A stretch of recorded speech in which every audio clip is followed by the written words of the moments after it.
নতুন সরকার দায়িত্ব নেওয়ার পর হেলমেটহীন বাইক চালকদের ধরার ব্যাপারে গুরুত্ব দিল পুলিশ।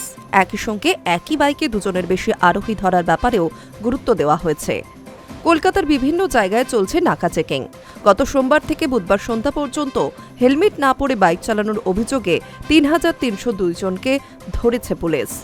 এদিকে শহরের আইন শৃঙ্খলা পরিস্থিতির উন্নতি ও ক্রাউড ম্যানেজমেন্টের জন্য এবার থেকে প্রত্যেক ১৫ দিন অন্তর প্রত্যেকটি ডিভিশনে মাস্টার প্যারেড শুরু করার নির্দেশ দিল লালবাজার। পুলিশ জানিয়েছে, গত সোমবার শহরের বিভিন্ন জায়গায় নাকা চেকিংয়ে হেলমেট ছাড়া বাইক চালানো ও ট্রিপল রাইডিংয়ের অভিযোগে ৭২২ জনকে ধরা হয়েছে।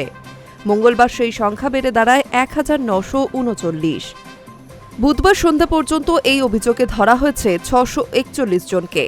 এর মধ্যে প্রথম দুদিন সবথেকে বেশি ধরপাকড় হচ্ছে হেডকোয়ার্টার ট্রাফিক গার্ড বা মধ্য কলকাতায়। এই সংখ্যাটা ২৯০। এরপর মেটিয়াবুরুজ এলাকা থেকে ধরা পড়েছে ২৪৩ জন। এরপর রয়েছে east traffic guard, Jorabagan traffic গার্ডের নাম। ৩ দিনে মোট ধৃতের সংখ্যা ৩,৩০২। এদিকে লালবাজারের পক্ষ থেকে নির্দেশিকা জারি করে জানানো হয়েছে যে বিভিন্ন আইন ও শৃঙ্খলার ডিউটির সময় দেখা গিয়েছে পুলিশের মধ্যে টিম ওয়ার্ক, ক্রাউড ম্যানেজমেন্ট স্কিলের অভাব রয়েছে। আইন শৃঙ্খলার সমস্যা হলে তা আয়ত্তে আনতে পুলিশ সমস্যায় পড়তে পারে। তাই এবার থেকে প্রত্যেক ডিভিশন ১৪ দিন অন্তর মাস্টার প্যারেডের আয়োজন করবে। প্যারেডের শেষে ক্রাউড ম্যানেজমেন্ট নিয়ে পুলিশকর্মী ও আধিকারিকদের প্রশিক্ষণ দেওয়া হবে। প্রত্যেক পদের পুলিশকর্মী ও আধিকারিককে এই প্যারেড ও প্রশিক্ষণে যোগ দিতে হবে বলেই জানানো হয়েছে।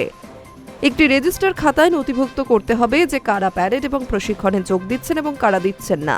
এই ব্যাপারে ডিভিশনাল ডিসিরা প্রত্যেক মাসে লালবাজারে রিপোর্ট দেবেন বলেই জানিয়েছে পুলিশ। High news network.